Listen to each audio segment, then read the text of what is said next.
Como ya le adelantaba Judith Palacios, la situación educativa es de analizarse y tenemos una entrevista. Agradecemos que nos haya tomado un poco de su espacio en esta videollamada, pues porque tiene que ser virtual por este tiempo de pandemia, pero agradecemos que se tome su tiempo el dirigente de la Federación Nacional de Estudiantes Revolucionarios, Rafael Ramírez, mejor conocida como la FENER.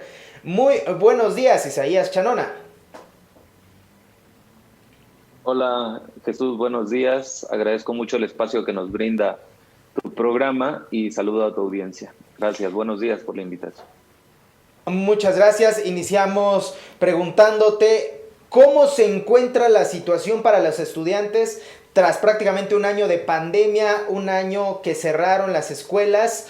Tengo entendido, tienen agremiados a estudiantes desde secundaria en algunas partes, tienen de prepa, tienen de universidad. Debes de estar informado sobre cómo están recibiendo pues las dificultades de esta pandemia, no solo lo más evidente que es la falta de acceso a internet para las clases virtuales, sino otros problemas que se han derivado.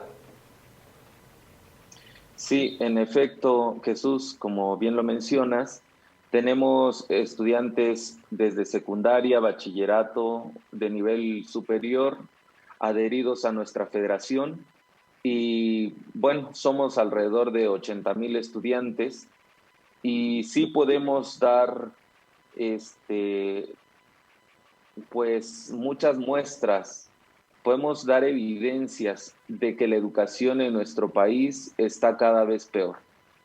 Quiero brevemente mencionar que después de 1940, la educación en nuestro país está prácticamente en el piso. No se ha pensado en un modelo educativo pues que realmente ayude o contribuya a nuestro país a desarrollarse económica, científica y tecnológicamente. Y esto lo digo porque antes de la pandemia nuestra federación ya tiene 23 años de luchar por mejorar la educación. La FENER siempre ha pugnado por una educación más integral, por una educación en donde todos los jóvenes tengan acceso, no solamente ahora al Internet, que es una herramienta fundamental en estos tiempos de pandemia, sino que tengan acceso a educación en general, que tengan computadoras, que tengan aulas, que tengan laboratorios, que tengan canchas de usos múltiples, laboratorios, talleres, entre otras herramientas necesarias para poder desarrollarse como buen estudiante. Desafortunadamente, nuestra organización no ha tenido mayor eco con las diferentes administraciones que ha tenido nuestro país, con los diferentes funcionarios, a pesar de que año con año nosotros llevamos un pliego de peticiones a donde pues priorizamos a los estudiantes más marginados del país. Estas dependencias han hecho caso omiso y la Secretaría de Educación Pública, Gobernación Federal incluso, nunca le ha abierto las puertas a la educación como motor fundamental para el desarrollo de nuestro país. Ahora bien, después de la pandemia, ya llevamos casi un año y medio prácticamente, de 3 programas, ahorita está arrancando el tercero, pero el primero que fue Aprende en Casa 1, hubieron 10 millones de estudiantes rezagados. En el segundo programa, Aprende en Casa 2, hubo una deserción de poquito más de 4 millones de estudiantes. Es decir, de preescolar a secundaria desertaron 2.5 millones de estudiantes.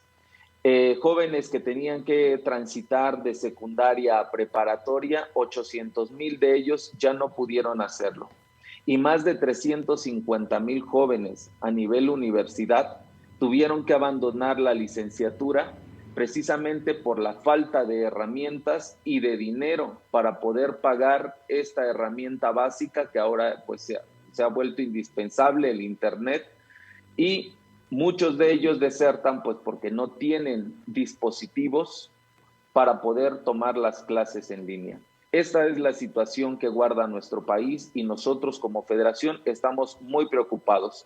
Según datos del Censo de Población y Vivienda, solamente el 52% de las viviendas tienen internet y solamente el 37.6% cuentan con un dispositivo, o sea, una computadora, una tableta o un celular para poder tomar las clases en línea. Realmente la situación en nuestro país es muy delicada, es muy difícil, y ahora que arranca el Aprende en Casa 3, pues nosotros estamos muy preocupados.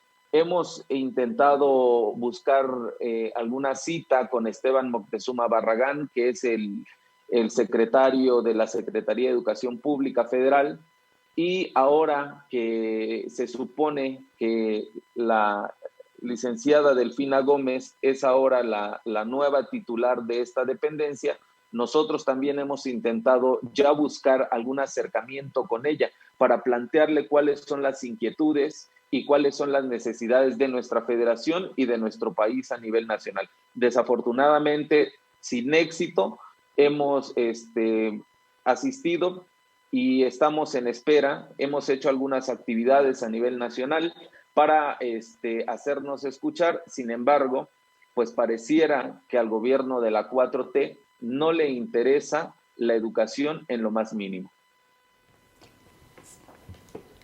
Sí, buenos días, Isaías Chanona, te habla Judith Hola. Palacios.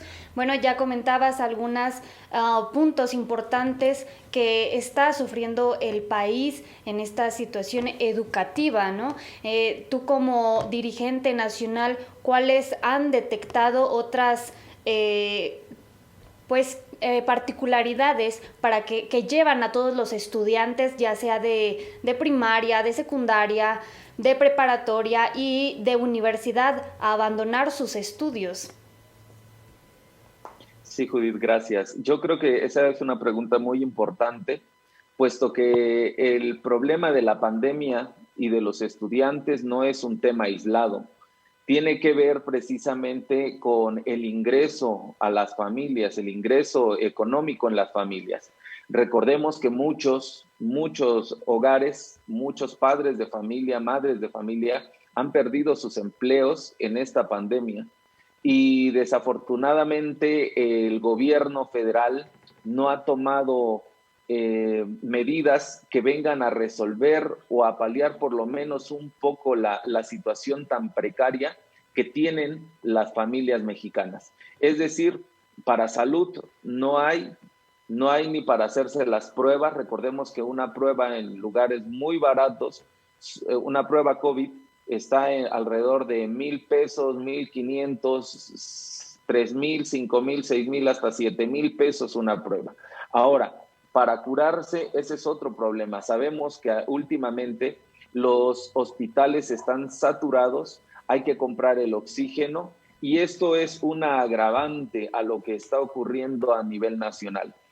¿Por qué decía que no es un tema aislado el asunto de los estudiantes? Porque si los hogares no tienen para alimentarse, no tienen para curarse, que es elemental, no tienen para proveerse de estos artículos necesarios como vestido, como calzado, no tienen trabajo, esto obliga a los estudiantes a que busquen alguna fuente de ingreso, y en el mejor de los casos es irse al comercio ambulante, es irse a buscar algún ingreso extra en su familia, y ha provocado una deserción masiva en este sentido.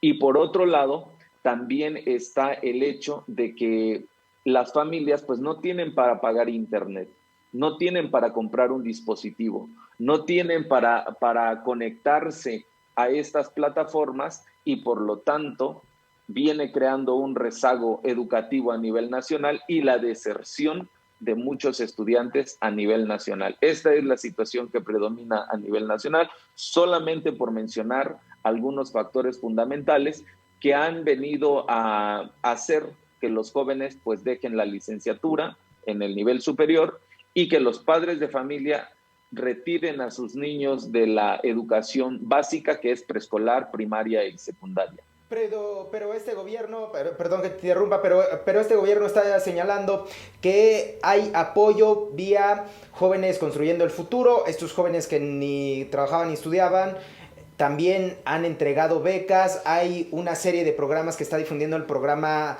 el gobierno federal de programas apoyando a los jóvenes, de becas. ¿Cómo han visto estos programas? ¿Han ayudado a los jóvenes? ¿Han detenido un poco esta grave situación durante la pandemia? ¿Antes de la pandemia se venían implementando bien? Bueno, cabe recordar que el asunto de los apoyos monetarios directos no vienen a resolver el problema de fondo ni en México ni en ningún lugar del mundo. Los apoyos monetarios que ha dado la Cuarta Transformación, nosotros sí lo hemos registrado bien, es compro de votos adelantado. En el caso de los estudiantes, han tenido muchos problemas para poder adquirir esa beca. Nosotros como federación, cuando inició el programa de becas, estuvimos a punto de quedar fuera de este programa, solamente por ser estudiantes organizados. Y lo que tuvimos que hacer fue una serie de movilizaciones en la Ciudad de México para que se pudieran incluir todos nuestros alumnos en los diferentes programas. Cabe resaltar que nada más a los estudiantes de preparatoria se les está dando ese recurso. Por eso digo que es una compra de votos adelantado por parte de Morena. Además, a los universitarios solamente le dieron beca a 350,000 muchachos, tomando en cuenta que son alrededor de 2.5 millones de estudiantes universitarios a nivel nacional. Ahora bien, estos programas prácticamente no ayudan en lo fundamental, no ayudan en la economía familiar, no ayudan, por ejemplo, para poder comprar una tableta o para poder comprar una computadora o incluso para poder pagar el internet. El apoyo que le dan a los jóvenes de preparatoria son alrededor de 2,300 al mes, cada 2 meses, perdón. Y en este sentido, los gastos de un estudiante corriente pues prácticamente son demasiados. Hay que pagar internet, hay que pagar pues transporte en dado caso, o por lo menos cuando se asistía presencialmente a las escuelas. Y ahora hay otras necesidades. Una computadora, ¿cuál es el precio de una computadora? O de un teléfono inteligente o de una tableta. Prácticamente este apoyo, pudiera decir alguien, bueno, pues se puede ir ahorrando, pero no es el único gasto que se tiene. Y además, tomando en cuenta que a los niños de nivel básico, de preescolar a secundaria, anteriormente se le becaba a toda la familia, es decir, cada uno de los integrantes de la familia, hablando de estudiantes, tenían un apoyo directo. Si eran 3 niños de nivel básico, los 3 tenían apoyo, ahora solamente 1.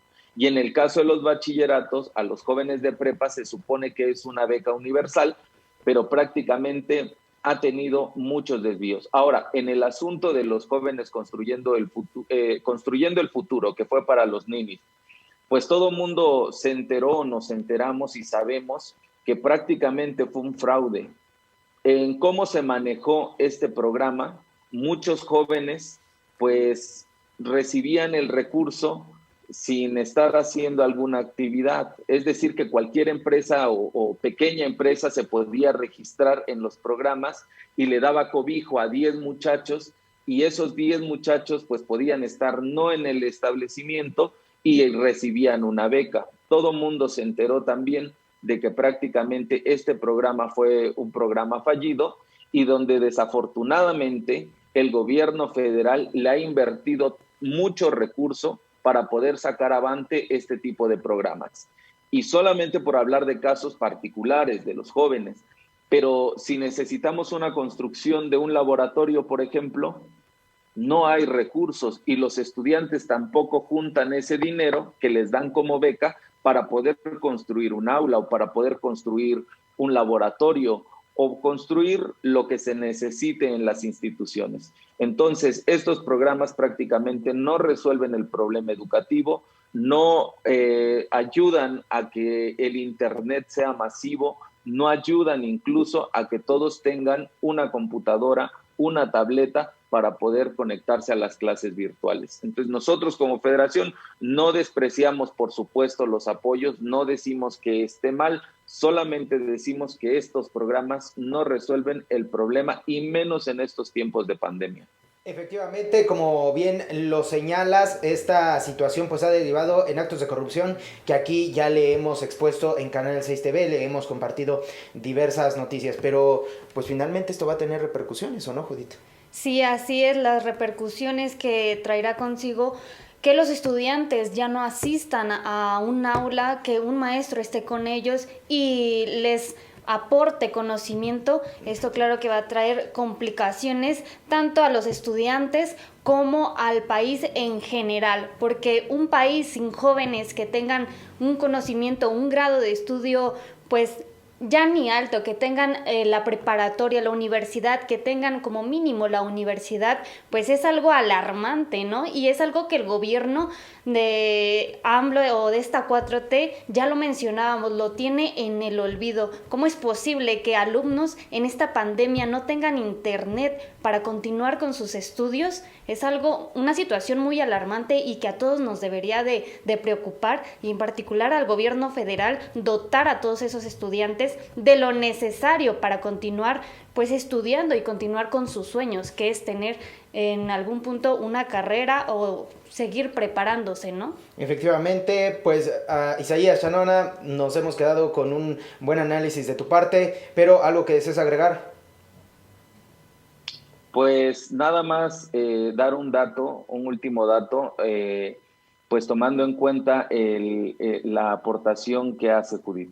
Realmente México tiene, bueno, una escolaridad muy baja, ¿no? Se supone que un mexicano estudia 9.7 años aproximadamente y en los últimos tiempos ha subido 1.1. Si seguimos así, para alcanzar el grado de preparatoria tendríamos que esperar a 2040, más o menos, para que pudiéramos nivelarnos a preparatoria solamente. Y yo quiero dejar despedirme con este dato, puesto que la ciudadanía en general, los mexicanos en general, sí debiéramos preocuparnos porque estamos de cara a la elección del 21 y todo lo que el rezago educativo, el mal manejo de la pandemia que ha dejado la 4T, por lo menos a todos los mexicanos de buena fe, a los mexicanos que realmente estemos analizando la situación a nivel nacional, lo complicado que se está poniendo, la complicación que tiene México y que va a tener en un futuro de permitir este tipo de acciones, prácticamente serán catastróficas. Nos estamos rezagando como nación, no hay una inversión a la educación, no hay un pronunciamiento por parte de Esteban Moctezuma, por parte de Andrés Manuel López Obrador en relación con la educación.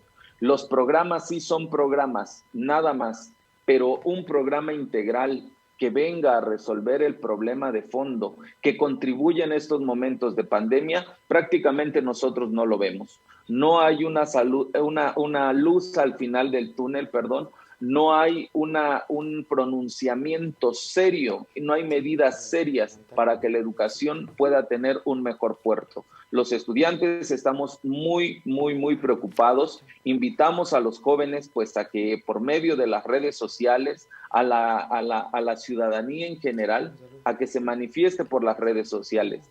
Que ustedes, televidentes, radioescuchas, internautas, sí puedan exponer cuál es su caso. Nosotros no mentimos. Todo mundo está viviendo esta situación difícil, esta difícil realidad en sus casas y por lo tanto es momento de sumarnos y de no cometer errores en el 21. Ya lo hicimos una vez y estamos pagando las consecuencias. Espero que este 2021 no lo volvamos a cometer. Nada más, les agradezco mucho. Muchas gracias a Isaías Chanona por permitirse unos minutos de su tiempo para explicarnos sobre este tema y pues nos quedamos con una buena reflexión.